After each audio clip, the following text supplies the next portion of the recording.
আমরা ছোটবেলার একটা ফলর লগে আপনারা পরিচয় করিয়া দিন, শেষে খাইছো একটু জানাইও এই ফলটা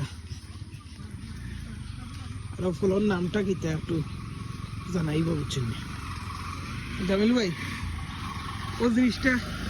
নাম মেনশন করার দরকার নাই, শুধু রাতে লবণ মরিচ দি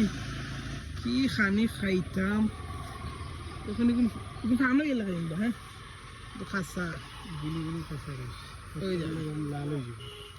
পাকের লাল হয়ে এলাকা আর বেশিরভাগ এটা দেখা যায়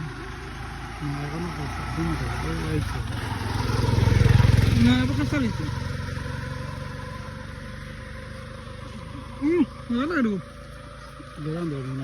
গেরান মুখ খস হয়ে যায় বাক্কা তোর ঠিক আছে তাও কি আমরা পাকে লাগাই তো